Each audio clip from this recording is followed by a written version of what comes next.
step prayer. We've got one long paragraph for you.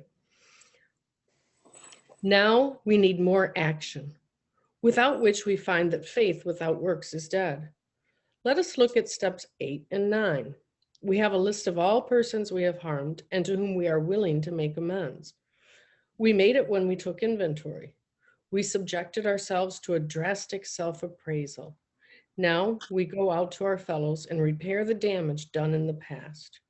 We attempt to sweep away the debris which has accumulated out of our effort to live on self-will and run the show ourselves.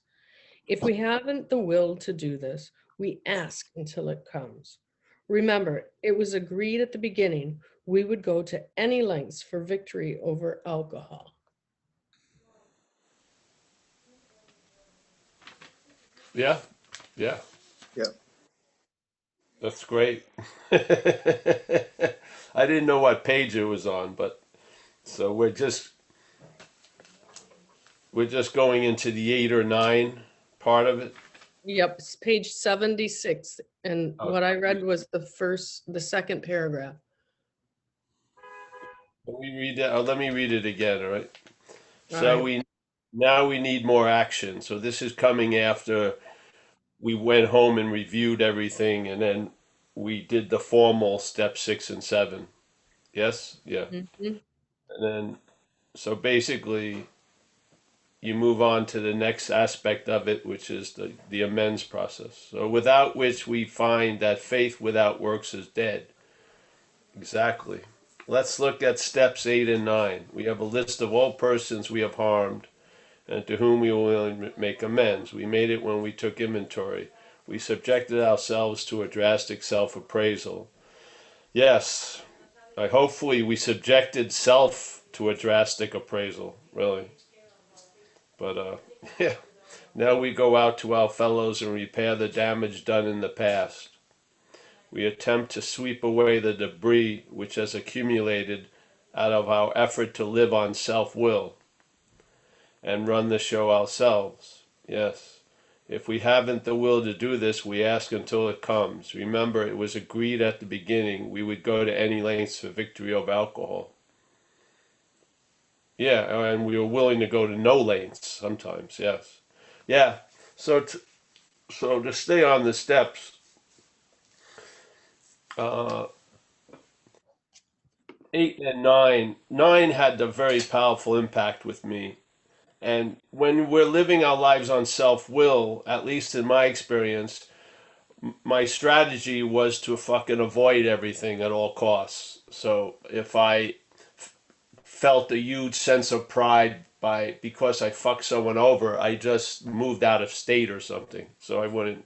This was my strategy, and thinking. And then another strategy I observed was making new shit, so I never had to look at the old shit. So I was quite busily doing that.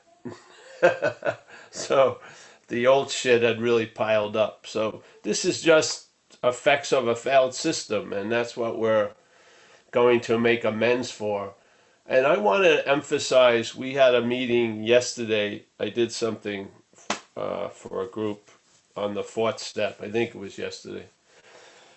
And, aren't you a little suspicious why most people in our community, where what they really resist is the 4th step? And I would think because we're infected with a parasite, and the parasite doesn't want to be observed. It doesn't want it. It doesn't want to be seen or noticed. So, for it to be seen or noticed, it would happen if we looked at our role in things. Because if we look at our role in things in life, we'll see its role in things. Hopefully. So basically, one of its strategies, obviously, is to emphasize other people's role in things. That's why there's so many resentments and stuff, because we believe other people, we've given them the power to really affect us because of this disease, how it directs us. And, AA says it's a design for living. We've lived a design for living already. The self's design for living. We've been living in there, in that condition for all these years, and this is the recovery is from that. Obviously, we know it's not alcohol or drugs; those are just symptoms. Those are like solutions, really, our solutions to the problem. But recovery is the program. It's a recovery program, and so we recover from what? What is it that we recover from? If alcoholism was just the incessant need to get loaded, then you stop getting loaded, and so you've recovered from that. But obviously it isn't. There's all the underlying causes and conditions that aren't noticed while we're totally absorbed in the surface of trying to escape all day somehow, drinking, drugs, whatever. So we are going to recover from what?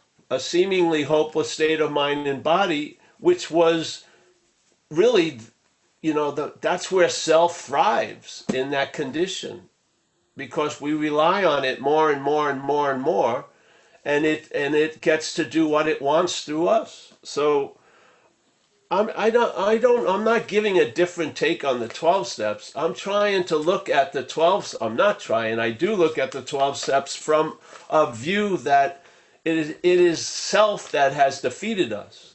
And we are now going to look at its common manifestations. And its common manifestations of self, and a lot of the attributes of self that are, I got to open the door for the cat. A lot of the attributes of self is what I bring to step 6 and 7. When I recognize something that's not of me, I turn it over to that power and then ask it to reconfigure it or put it to a different use if it wants. And therefore, this way of life is totally predicated on the exact nature of the wrong. I just see it as a foreign installment, or a demonic possession, or whatever you want to call it, a mental parasitical movement. But I know when everything really changed, when it really, the pivot point was when I saw self as other. That was the huge pivot point. When I read that sentence, being convinced that self, manifested in various ways, is what has defeated us, which I had read hundreds and maybe thousands of times, but this time I saw self as other. I saw it as foreign to me. It was so unbelievable, because the next second, a possibility that I had been restrained from was I can be free from it. As soon as its foreignness was made clear, the possibility of being free from it was made clear. And then it told me I had been trying to be free as it since I've been 6 or 7 years old. So basically, that captured the statement and illuminated and gave such life to the statement, self can't get out of self. I just saw it. You don't need to see something 1,000 times. All you need to see it is clearly once sometimes, yeah? Once. So once I had that sense of difference, then my whole program changed. And the design for living didn't change, but what occurred through the design for living changed a lot. Yeah, I was really able to access a lot of those qualities and expressions of relief that are expressed in the book, to the point where the problem did not exist for me anymore. And truly, the problem did not exist for me anymore a day at a time for quite a long time, because it's based on the problem doesn't exist as me anymore. See, that's the point. Yeah, sometimes the problem won't exist for you, but for that to stabilize, you have to take it further and see that it doesn't exist as you. Yeah, that there's something alive in you that's not predicated by the parasite, that you're before the parasite. The parasite came later. Yeah, it infiltrated us and basically started commandeering the head, and then it started talking to us as us, leading us to fuck it quite a lot, and then relying on it. And then we got the effects and the consequences of relying on a failed system. Some of the exquisite expressions of it is a pitiful, incomprehensible demoralization. I mean, I have never been so bummed out and dumbfounded by in life than those places it brought me. Yeah. So, yeah. So step 8 and 9, I'm a real believer that first you got to take responsibility. You have to see your role in things. Because when I was young, we shared it last week, I saw my role in everything way, way, way crazily. I mean, if I walked into my classroom and someone yawned, I thought it was because I was boring. Yeah. I mean, I was extremely responsible for shit I had nothing to do with in my head. And so I wanted to get out of that weight. And so I wanted to shirk responsibility, and drugs and alcohol helped me with that. So I came into life, into recovery, with this opposite solution, which is I'm excessively thinking I have a lot to do with everything, and now I want to have nothing to do with anything. And I've got to, that has to be rearranged in a more wise, clear way. So yes, I'm going to see my role in things. But when I see my role in things, I see something else's role in things. Yeah? How can you not when you do an inventory, when you see the patterns of how self has defeated you? Yeah? And they're so similar to the other people you've heard fifth steps with. Because the same thing defeated all of us. And I don't understand why it's so difficult to see that. Yeah? Because I do understand it, because the parasite blinds us. It doesn't want us to see it. But the cat's out of the bag. And so, I did when I saw my role in things, I did the amends. Yeah. As many of the people I could do, face to face, I did. And I always mentioned recovery. And I saw the effects of something that actually works, instead of avoiding and denying all this shit with it turning into a giant shadow looming over me all day. I confronted all those things, and this was part of the better way. And then I was freed from the past. Yeah. I didn't have to shut the door on it nor regret it. I just was freed from it. And but see, that didn't stop there. I was responsible and am responsible for that, but it led to me seeing I wasn't truly responsible for the behavior. I'm accountable for the behavior, which is quite different. And we always use that example of my dog shitting on the neighbor's lawn. And obviously the neighbor is super pissed and calls me and says, "Hey, your dog shit on my lawn again." So I go there, I clean up the shit, I make an amends to the dude, and I also make a plan that I'm not going to walk by his house anymore. But I didn't take the shit. Yeah, the dog did. So I'm not going to have guilt and shame for my dog shitting on the neighbor's lawn for 30 years because I didn't shit on the neighbor's lawn. This is the difference. And I always get run into this when we present this idea into the community. What about responsibility? Well, there's more waves coming in recovery. Yeah, they caught for 4 years the waves of AA. We've been catching them for 60 and 70 years. There's another movement past responsibility to accountability. So you see what was of yours and you see what was of self. Yeah. So you're not sort of bearing the weight of what the gorilla did through you.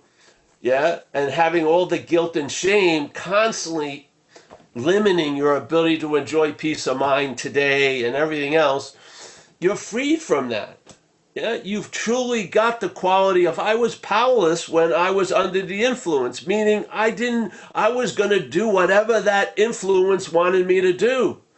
And I'm done with the guilt and shame of it. Yeah. So, yeah. So I'm not presenting a super newfangled way of doing the steps. There's a spirit that comes from knowing the exact nature of the wrong and having that spirit carry through the program. That's what I'm speaking of, I hope. Yeah? The steps are beautiful. They're sound. So are all the principles, but there's a spirit of finally knowing the exact nature of the wrong, that it's foreign, yeah, that really infuses the program with a lot of light, yeah, a lot of light. And yeah, so thank you. Thank you, Paul. That was awesome. Once again, I'd like to reiterate that this is a question and answer period, not an all shares meeting. And we have Stephen P. from Glasgow. Come on in, ask her. You have a question for Paul today? Yeah, hi, Paul. Even The question is, my older brother, he's a hardcore alcoholic. He's been told he's not got long to live, and they had a couple of weeks off of alcohol, and we managed to get to step 3 together. And when it came to step 4, he's picked up a drink again. But it's just, I mean, I know they say wait till he gets beaten into a state of reasonableness through alcohol. But it was just, I mean, would I do you think it's pointless still try to carry the message to him while he's drinking? I mean, because it's just like Ebby Thatcher carried the message to Bill Wilson when he was drunk and stuff like that. So just your thoughts on that. well, I don't know. See, there's a huge benefit in the one who carries the message. Yeah. So it's not about success. It's Yeah, about the willingness. Yeah. But then again, if someone doesn't want to hear it, then you don't throw pearls before swine, in a way. yeah, And maybe it's good enough in his situation just to have done 1, 2, and 3. Yeah. yeah, yeah. Yeah. Yeah. Who knows? I mean, I've had you know, once I do these talks in back east at a rehab, and one of the times I arrived there, they have a funky house with an office and everything. And I go in the office, and there's this couple. I say older couple, probably my age, but I'm still thinking I'm 30 years old. But there was an older couple there, and they were trying to get their son back in the program. He had been in there, and he had left and gone out and got into a car accident, broke his part of his back and stuff. And they were both in the program, and they knew their own parental love wasn't sufficient to change their son. Yeah, they were clear about that. Yet it was quite obviously painful. And I walked into that setting, and I sat with them, and I was like, yeah, this is what happened. Yes, Yeah. some people aren't going to get it. Mm, Yeah, yeah. they're not. So, um, yeah. So, like some people, right now I just want everyone to wherever they are, just to have a little more traveling lighter. Yeah, yeah. Yeah. If they did the first 3 steps, that's may have been a great thing for your brother. Yeah, Mm, and yeah. may set him up for a traveling lighter for the next few months, wherever he's gonna go. Mm, yeah. Yeah, yeah. Yeah. Yeah. But some people, the parasite has them, and yeah, I had it with my. It's amazing. I have my oldest sister had her oldest son. My sister died from alcoholism and overdosed on pills. Um, so he's an alcoholic and stuff, and he's been going in and out for years and years. And then about 16 months ago, we got in touch with me. I hadn't heard from him in a long time, and of course, I could know he was trying to get money, because so he was in another pickle. So I sent him some money, and I sent him some money for a while, and then I told him I'm not going to give you any more money unless you do something. And so he went last holiday season into a detox in this hospital in my hometown, and now he's been sober a year. It's really fucking awesome. Yeah, Mm, he's lived through a year, and his life has turned around. miraculously, like it can do for all of us. Yeah. And it's just so, on one side, there can be some very sad stories, and then on another side, there's incredible miracles. Yeah. Yeah. Yeah. So I just feel such an honor to be sober, and to really, not just to be sober, but to be convinced I'm sober. You know what I mean? Yeah. I'm just, yeah, yeah. So I wish him the best, Steve. And then, it does, there's a lot more messages you can deliver him, not just about AA. Yeah. Just hold the space for him. And yeah. Yeah. Yeah. Thanks a lot, Paul. You're welcome, man. All right, thank you, Stephen. Next up, we have Beatrice. Beatrice, you have a question for Paul today. Hi, everybody. Beatrice, alcoholic, and hi, Paul. Hi, everybody. So, Paul, just real quick, you talked earlier. You mentioned about seeing something once, and it kind of like clicks for you. And that moment happened for me when you talked about us all arriving at the same parking spots. I wonder if you would, elaborate a little bit about that. Well, again, I really, really, really find great value in seeing self as foreign. Yeah. Because by seeing it was foreign, I saw its mechanism, which is identification as self. Yeah. While I'm in the identification as self, I'm basically taken over by self. That's the term they use in recovery. When I saw it as foreign, it just opened, it showed me a door that I thought was closed was completely open. Let's put it that way. Yeah. And so I'm very keen on looking at the similarities of all of us while we're drenched in a very extreme personalness. Yeah. Thinking we're unique and they're my thoughts and my feelings and yeah, terminal uniqueness. So I love to see those examples. At least that's how I see them, as examples. And so I watched our society, and there's a statement from Narcotics Anonymous about institution, jails, and death. Yeah. So I sort of took that and made it my own in a way. So I watch people, and they're very unique, seemingly, and very special, and come have a, whatever. And yet, a lot of us end up at those three same parking spaces. Wouldn't that make you suspicious that you're the driver? I mean, I just don't see how it can't. You know what I mean? The taste is right there. Just taste it. You know what I mean? So wouldn't that dispute the story that it's you? If you end up at the same places all these other yous do? So basically, I think, the disease, let's call alcoholism.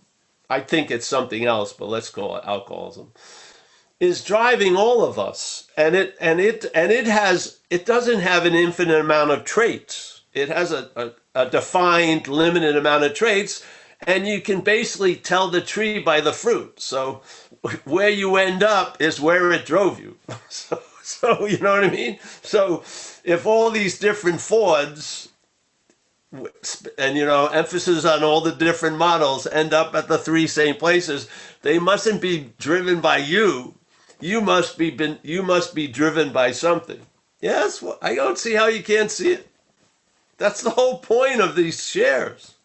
Is to get not a intellectual understanding, yeah, all right, but a hit, a feeling of it. Because, you go to a meeting and people share and they're talking about, oh, it's unbelievable how everyone here thinks like I do and feels like I do and does the same thing. And you're going, all right, yes, now make the leap. What is that? And then falls back into the terminal uniqueness. Every fucking time. They get right to the point of going and the parasite pulls them back. Because it's unbelievable the camouflage of this parasite. We're so obviously, we've all followed basically the same script. That's why when I meet a new person, I could tell him, just fucking lay down. I'll tell you your whole story. This is what's going to happen. You know what I mean? The geographical locations and some nouns may be different, but basically it's the same story. And every one of us lives it incredibly uniquely. It's ridiculous. So I don't see how you can interpret, because a lot of people are, the big book is the thing, all right? Right in the big book on page 64, right before we go into the nuts and bolts of the inventory, Bill W., or whoever else was helping him write the book, says it very clearly, and they may not have even known what they were saying. They say being convinced, which has to be quite important, because that's what changes everything in this situation of recovery, is being convinced. It does. So it's usually like the prerequisite. So he starts off this incredible statement with being convinced, yeah, that self manifested in various ways is what has defeated us. I mean, is it that too so far that you forget again? It's in one sentence, self and us. Yeah, the dividing is right there. You know what I mean? It's not like self was on page 64 and us is on page 268. No, it's in the one sentence. Something defeated us, not us, self. What? It could have said, being convinced that us has defeated us, manifesting in various ways. Yeah, but it doesn't. It says self has defeated us. So obviously, self is foreign to us. How does it have a carte blanche to defeat us? We must be identified as it. Yeah? How does it, and it walks around in our life, and when you bump into it, you call it me. You're in the act of being identified as it. You see its foreign thoughts, and you call them yours. You're in the act of being identified as it. That's the problem. That's the disease. Yeah? Once that's set, it has a field day. Drinking or not drinking, it has a field day. It makes a lot of shit out of nothing that you take to be real. You can be paralyzed on a beautiful morning when there's no apparent threat because you're fucking so concerned, or something is, about next week. That's slavery. I don't care what you want to call it. It's slavery. Something has enslaved us without us knowing it. So now we're pulling the curtain and sharing it. I don't give a shit if it hits or not. It's out of my jurisdiction. I'm just putting the information out there. You know, I've learned I'm not leading any horse to anything. Yeah, I'm just going to meet him at the stable and here you go, and then fucking frolic or whatever you want. Yeah. And I've basically, I'm persistent. Yeah. It hasn't been well received a lot of the time, but I don't care. Because it's not about me talking to you. It's about something talking through me to itself in you. Yeah? And one thing I love to see us travel lighter. I mean, Jesus Christ, life can be enough. A day in a life can be enough. Why do you want to pile on mental years and make fucking everything so fucking heavy? Yeah? Oh, we're used to it. Well, are you really? I mean, I could get much used to a lighter backpack than the heavy one. I could. You know what I mean? But what happens is, if everyone's walking around with all that weight, it's like we all looking around, but, you know, no one's willing to fucking take the backpack off. Just give it a shot. Yeah. I was happy to keep seeing self as me and having disturbance with it and maybe try to civilize it more and socialize it or try to rehab it, you know, maybe, you know, squeeze out a 6-month relationship without flipping out, or maybe at that July 4th picnic, not making an ass of myself, or at least definitely getting parking spaces in front of meetings. Yeah, all right, that's it. Yes. But no, it says, please relieve us of the bondage of self. It's not a bondage. See, there's no self. The bondage of self is thinking there's one. That's it. Listening to a narration of being a self. That's the bondage of it. There's no bondage to self. There's a bondage of self. It's an activity that's implying something that we take to be the God's honest truth and try to live with that incredible disability because we're basically crippled by the fucking thing. Yeah.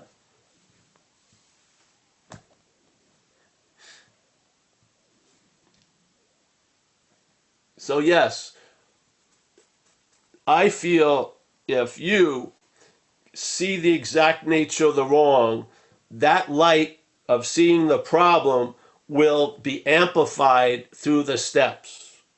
Yeah, they will light up the understanding that's available in the steps. They will bring about the conditions of page 84, not in an infrequent experience, but as a condition. Yeah, that you've been placed in a position of neutrality with no thought or effort on your part. Yeah, you've ceased fighting everyone and everything. It's a miracle. Yeah, the problem doesn't exist for you anymore. Could you imagine what other huge problem that's so fucking influential in this life? Is there a solution that brings that result in this place? The problem will not exist for you anymore. That's fucking mind-boggling. Yeah. And it stabilizes because the problem has really never existed as you. It just keeps telling you it has. Yeah. And it keeps telling you it will. And therefore it is, really. That's what it does. It's yapping constantly in the head. If you were thinking you were becoming yourself, you'd probably say, hey, is there any other options? Can I just, let's try something else maybe. But the thing is, the narration in one's head is saying you already are one. So basically the only option is to try to get out. Drugs, alcohol, whatever. And the funny thing is, the trying to get out reinforces the belief that you're in. That's it. Yeah. I call it selfing. That's what the head's doing. The selfing implies you already are something it's talking about. It tells you you were Paul, you're gonna be Paul, therefore you are Paul. That's what it does. I've watched it, I've seen it. Yeah.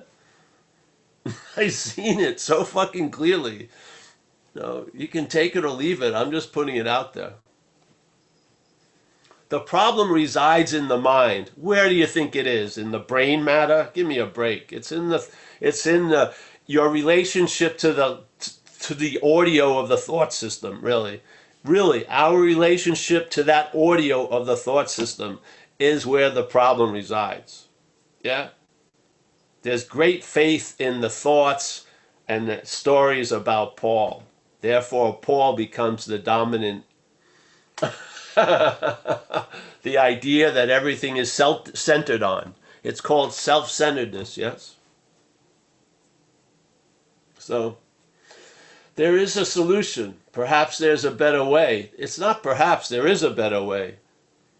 First, question the incredible trust you have in finite self. Just see it. Yeah?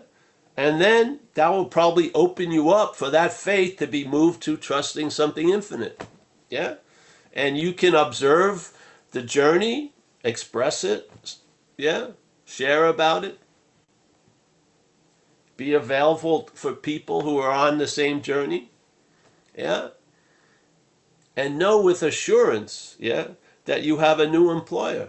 Being all powerful, it's going to take care of you. It's taking care of you.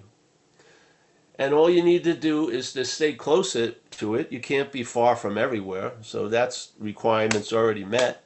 And then do its works well. And who's to say what you're doing isn't its works, really? So you do its works well. So that's your contract. that we signed in recovery.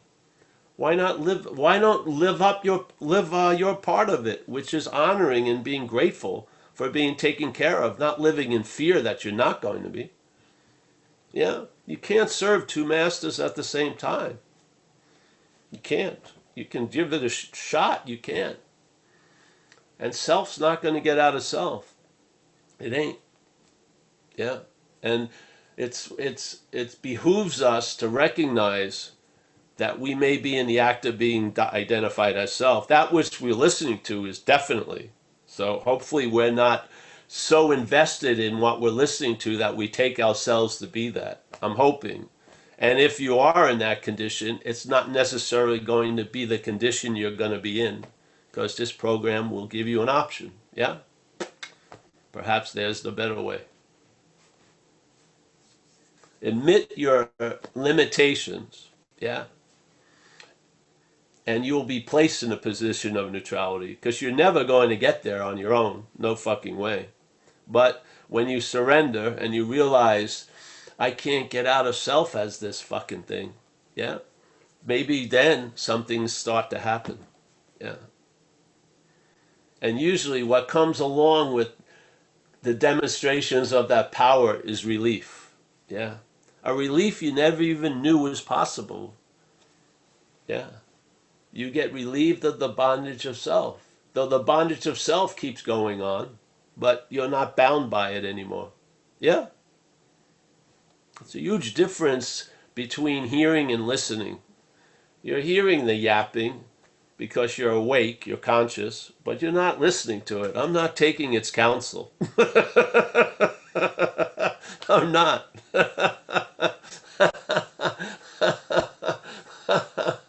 I don't take its forecast. It plays a lot of roles. Weatherman, nutrition expert. I don't take any of it for fucking Jesus Christ.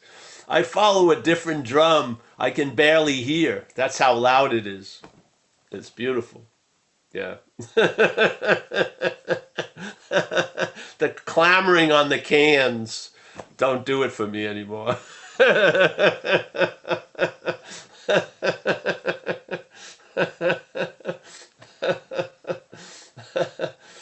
So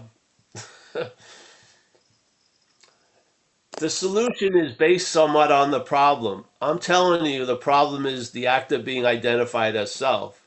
So the solution is to start to see it as foreign. That's all. I mean, they're wedded.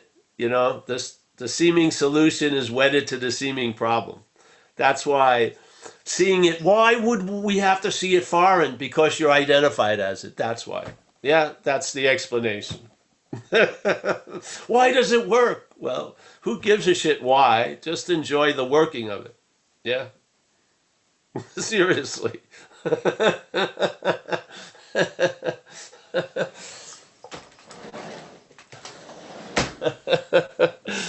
I want to know why.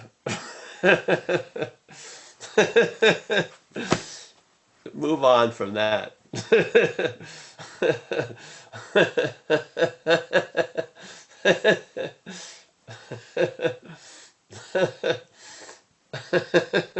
So, well, yeah.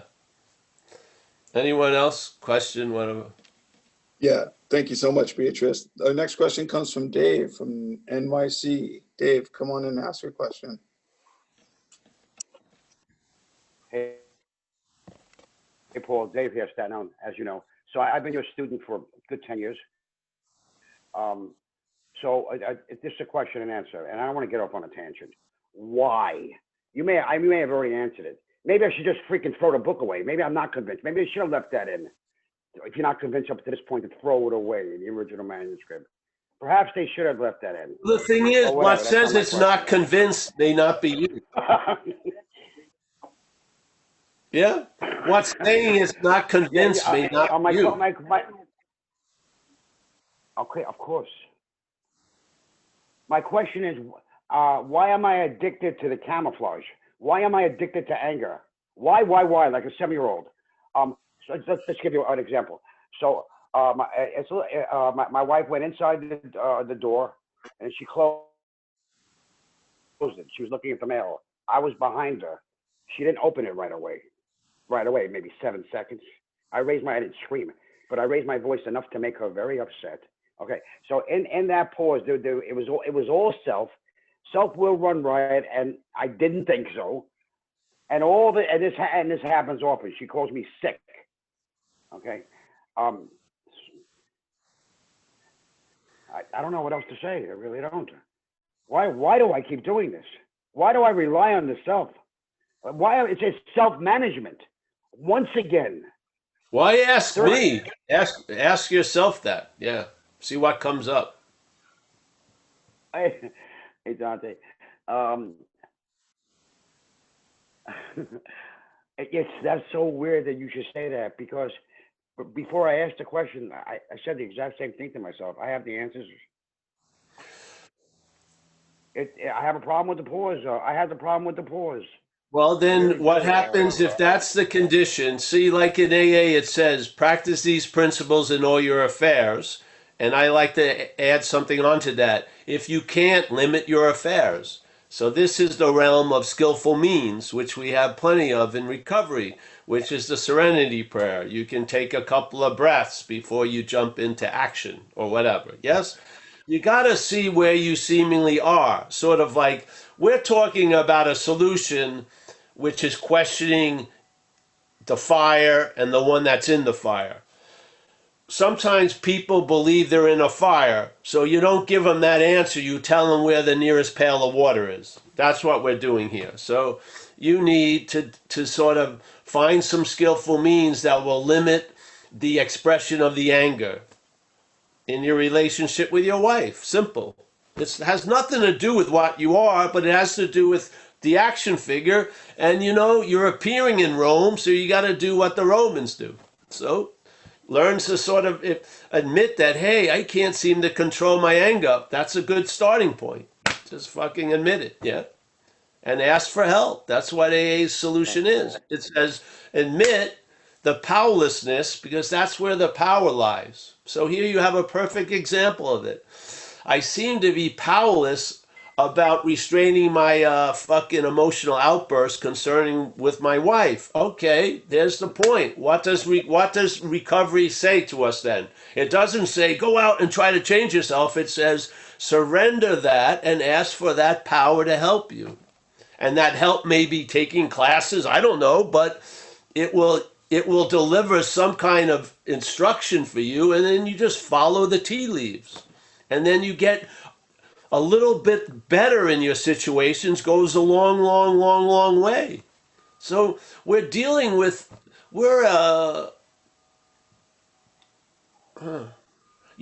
like the dog shit level. Yeah. Paul's fucked. So he needs, yeah. And then there's elevated where you're enjoying peace of mind. It can happen in 5 minutes. You can be at the dog shit level, and then 5 minutes later, you're in nirvana. Yeah, it should seem a little suspicious that it switches so quickly. But what you're not is like moving sand, yeah? But it has its effects, yes?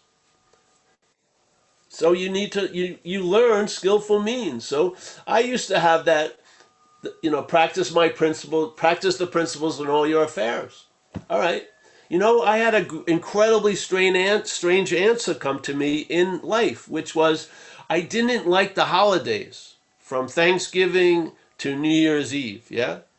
I didn't like it. It brought out the worst in me when I was the first few years of sobriety. I would act out because I must have had a huge disappointment somewhere when I didn't get the present I was waiting for or something. So, but who cares why? And know what the answer was? I started going to Thailand right before Thanksgiving, and I came back in March. I just stayed over there for 4 months. They didn't have no Christmas, no Thanksgiving, nothing.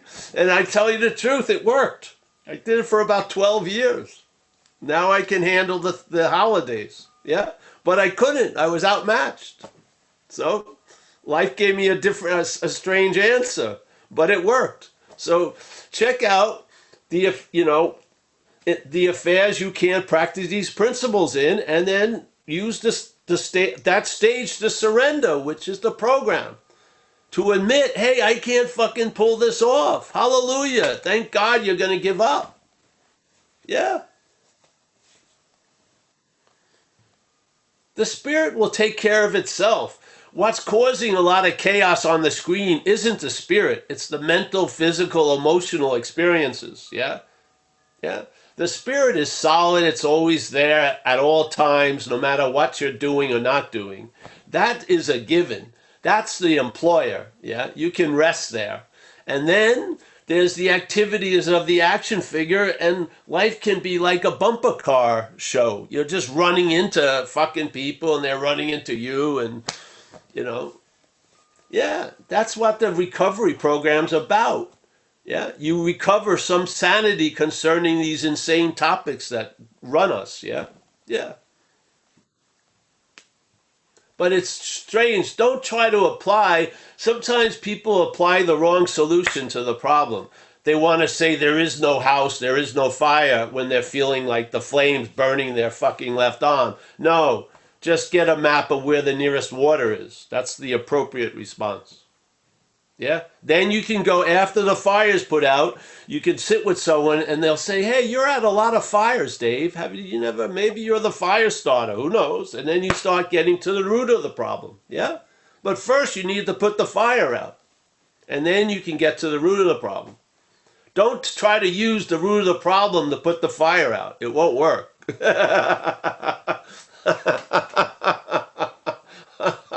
Don't worry, I've tried. It doesn't work. So,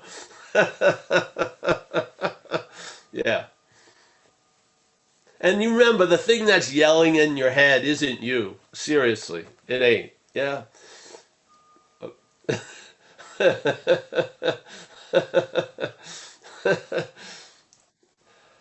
I mean, was it hard to lose interest in Stanley, who you don't know? No. Is it hard to lose interest in Paul when you're identified as Paul? Definitely. So let's see that Paul I'm identified as Stanley, and there'll be a loss of interest in it, yeah? See it as foreign, and you'll lose interest in it. And that means you won't be fucking following its cues all day, yeah? And that's the better way. Amen. If you keep claiming something, how are you going to get rid of it? I mean, it's incredible. Where's the claiming? You want to get rid of a resentment, but you keep calling it yours. How are you going to get rid of your resentment? It's going to follow you home. You know what I mean? It's like trying to abandon a dog and then whistling for it. I mean, what the fuck? Yeah. Fear, resentment, this shit they're not yours. They're having you. You're not having them. Yeah. For me, the whole program is based on an utter failing of being able to get out of what I was in.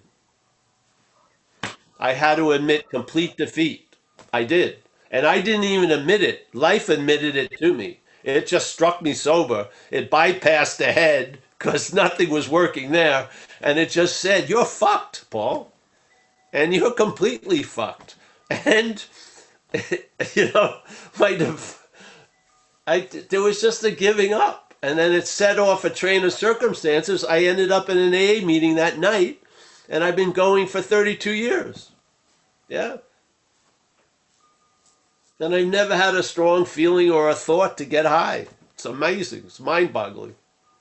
Seriously. If I had an urge, I would have probably done it. But I haven't had an urge. Ever. So, yeah. Now, I'm very clear something did for me what I couldn't do for myself. The mental fucking propaganda couldn't paper over the suddenness of the event. It was obvious. I was just having taking a swig of Royal Gate vodka, and then suddenly I got struck sober.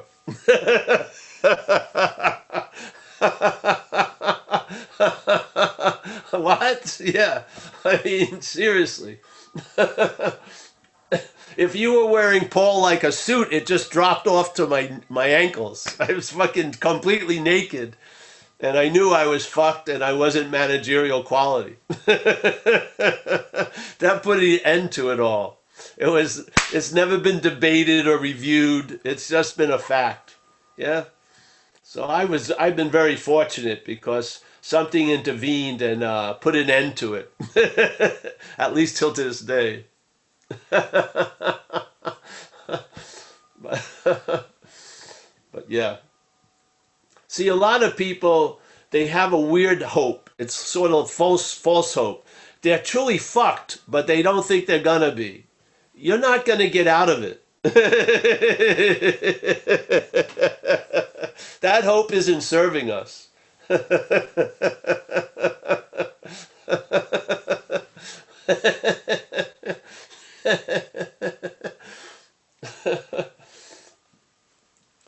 Yeah.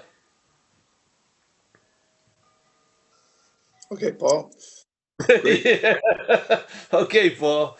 Yeah, I got to go back to the asylum by 12. So Okay.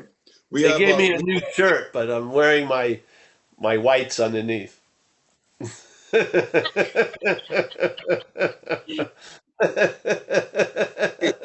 have a question from Facebook right now, and Oh I yeah. think Anne's going to come in and ask that question now. Are you ready for that, Anne? I am.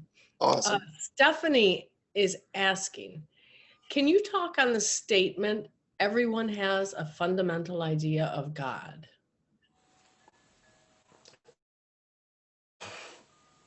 No, I don't want to go there. Okay. Yeah. All right. That was easy. Our next question comes from Meryl. She's in the room today. Is she down Nothing here? wrong with the question. A little compassion came up in me. Nothing wrong with the question. I just don't want to answer it. Okay. Hey, Paul.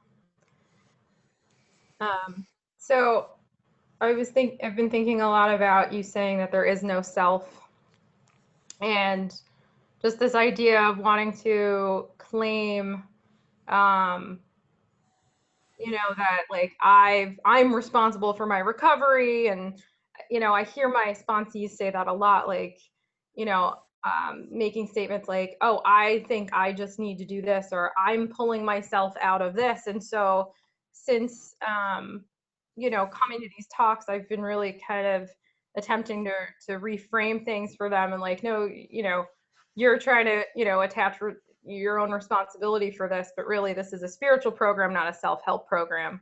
And so then, as things would have it, I have my own experience with this, and I just wanted to get your insight on if this experience I'm about to share is really what you're getting at when you say that there is no self. So one of my uncles just passed away, and I really didn't know him. He was, alcoholic, very mentally ill, homeless. He caused my family a lot of suffering. So over the years, I've had some like ill feeling towards him, to say the least. And but he passes away, and my cousin sends me a picture of my grandmother hugging his box of ashes. This was her firstborn son, her firstborn child. She's in her 80s now, he was in his 60s. And so I have this image in my mind, and then a couple days later, I'm putting my own son to sleep. He's 2.5. I'm rocking him, I'm holding him, and I'm having this beautiful connected moment with him. And I get this overwhelming sense of my grandmother holding my uncle in that same way. And in that moment, it was like there was no separation. Like Meryl didn't exist, my son didn't exist. Like we were all one in that moment. And all of that animosity that I had accumulated over the years towards this man I didn't really know it vanished. And I didn't produce that experience. Like, I know I didn't produce that experience, right? But it's like, when you talk about like there is no self, the experience I had, is that what you mean? Well,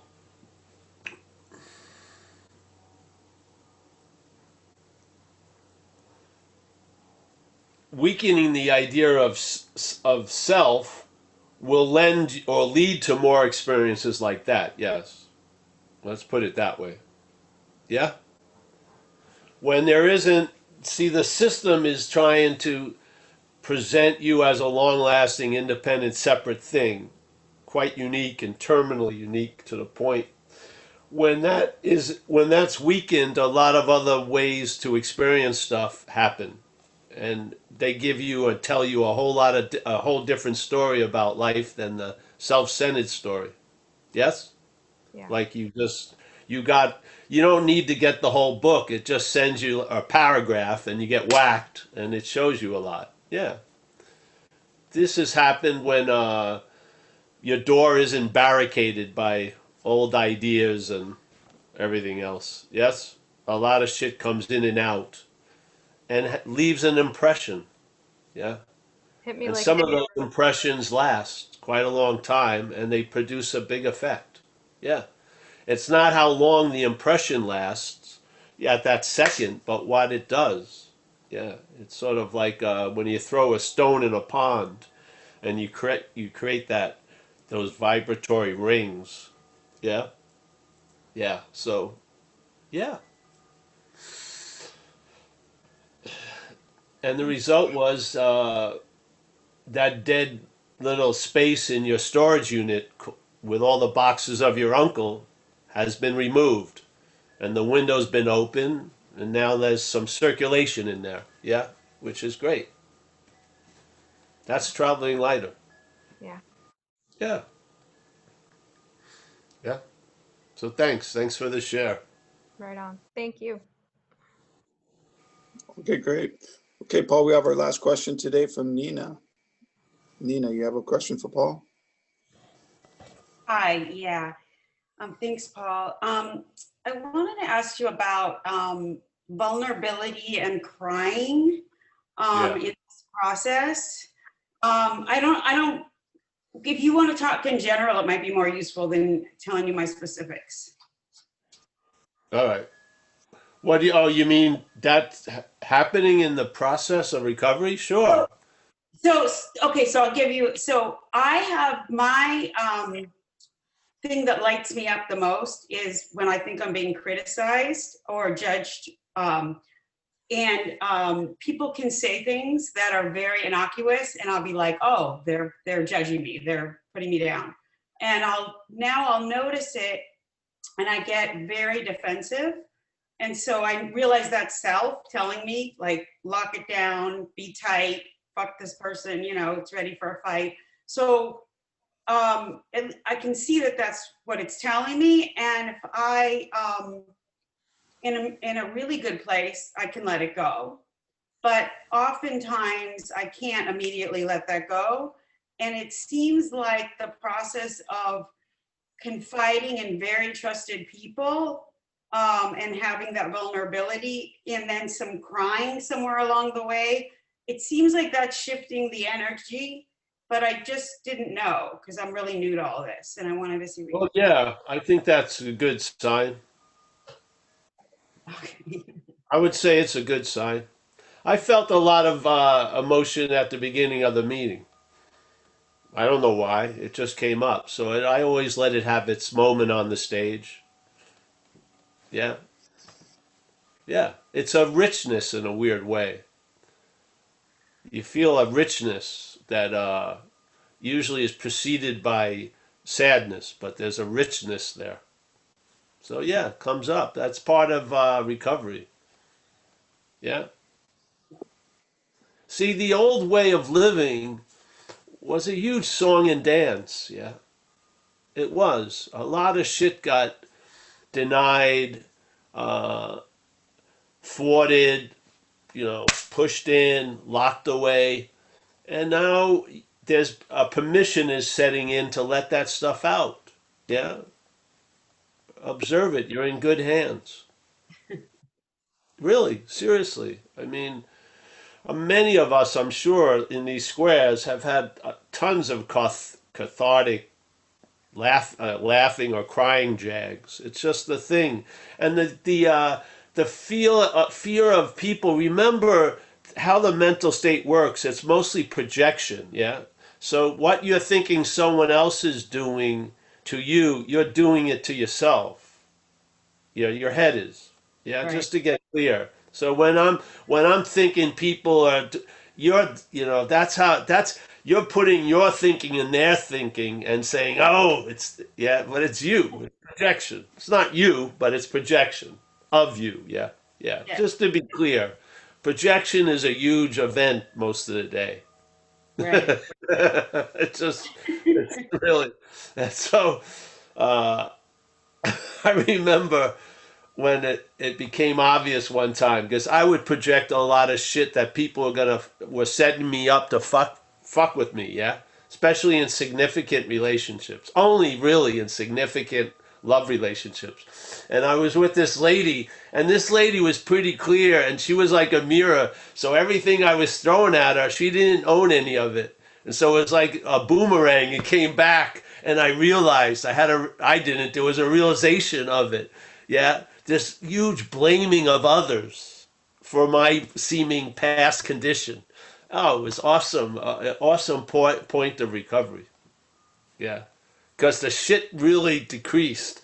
That you could see, it was obvious. Because that's what mostly my head was doing. It was throwing a lot of shit on people. Yeah, that it was afraid it was. Yeah, yeah, yeah. Oh, it's incredible. She wasn't doing anything. I just had it all made up. And I was picturing it as her. Didn't even have a clue what I was talking about, really. This is mostly, we really have a relationship of one, basically. It's self and self. So I think you're doing great, honey. I don't know. I'm not there. I hope you have a sponsor that you can confide in. And, if you feel like they've got it, they're rooted in the solution, trust their take and follow their suggestions and sit with stuff that they may, because they don't have a vested interest in you like you do. So they'll see a lot more of Tina than maybe Tina will allow to be seen by Tina. Yeah. So, yeah.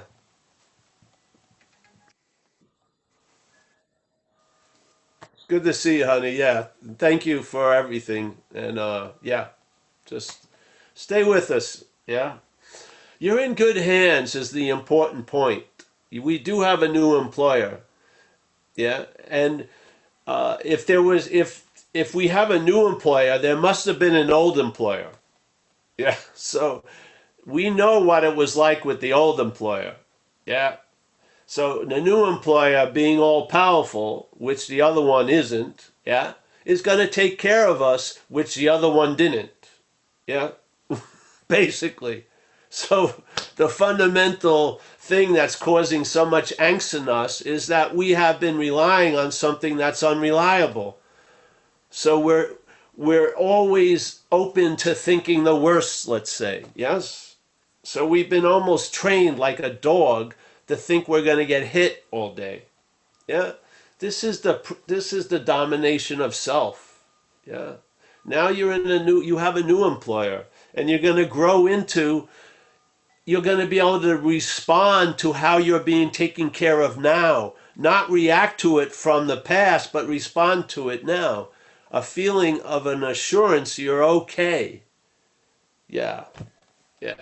It's so valuable, man. Because I'll tell you, the big anxiety starts from the tiny little rumble all day. That little fucking like minor electrocution, getting shocked 20 times a day, has your fucking nerves on edge. Yeah. We're fried out, really. We are. We're fried out. The wires are really hot. This shit just, yeah. And now we've come into recovery and you're going to you have a new electrician. Yeah. It's going to rewire you, and you're going to have some good fucking oomph coming through you. A new power will be flowing in. You'll sense the presence of this power. Yeah. You're being rewired like a house, so to speak. Yeah. Thanks. Nice to see you, honey. Yeah. All right, that's it for the questions for today, Paul. Thank you very much. and give you opportunity to say goodbyes. Yes, yes. So Nina, nice to see you, hon. Yes. And thank you for all the service. Yes. We got Donovan. Nice to see you, Donovan, there. We got Mickey, the matriarch of Madeira. We got Kurt, the czar of Redondo Beach. He's down there. Nice to see you. We got Kaiser. Kaiser, he's waiting for a position. I don't know. He's we got James Lebowski has made a guest appearance. He hasn't been on the Johnny Caution show for a few weeks. Nice to see you, James. Yeah. Let's see. We got Kathleen. Kathleen, nice to see you. Meet you, Kathleen. We've got two people just moved. Oh, the goddess vision with and a vision of God. There he is. They're both together. Very nice. Yes, that's good. We got Raven from the British Columbia. We got Jimmy from the Seaford. Is that Seaford, Long Island? Oh, wow. I'm from Rockville Center, Long Island. Jesus, nice to see you, bro. Yeah. We got Jacob from Seattle. Very nice to see you, Jacob. All's well, I hope. Yeah? Good, good. We got Joel. Nice to see you. Meet you, Joel. You just moved. Just squares move when you touch them sometimes. It's crazy. Let me see. I lost Joel. I got empty phenomena. That's Mike. Hey, yeah, hey, I was going to see if you wanted to check the video. How's it look to you? It looks good. Nothing spectacular, but it looks good. Okay. Yeah. Is it this one looking good? It's just Yeah. me. You still look good. Yeah. All right, good. Joseph, nice to see you, Joseph. Carl from Ireland, nice to see you. iPhone, I can't see you. Rich A, nice to see you, Rich. Sharon P, nice to see you. We got Justin down there. Beatrice, yes, Beatrice, yes. I'm stuffing the ballot boxes, Beatrice, yes. Stephen, Paris of Glasgow. Say miracle for us. Say a miracle. Miracle. Miracle. Love it. I don't want to hear that word ever again any other way. I like that. We've got Ben. Ben's there. He looks like he's in the cold area, tundra. Yeah. All right. We got Ben. Oh, there's Ben again. We got Chris Blake. Chris Blake is roaming around outside, hopefully with adult supervision. We got Rick Rove and Jack G and Cody and Scott and Joe from the Bronx. Nice to see you, Joe. We got there he is. He's outside. That's a brave man to go outside in the Bronx. Rick Rove from Toronto. Hey, listen, thanks so much for having me. And they're gonna have Jello at the asylum today for lunch, so I got to get there. No, thank you. Have a good day. All right. See you, Jimmy. Yeah. All right, buddy. Say another sentence. I need my Long Island accent to get. Hey, don't drink and go to meetings, brother. All right, all right. It's in there. Thank you. See ya. Bye, See you Paul. guys. Yeah.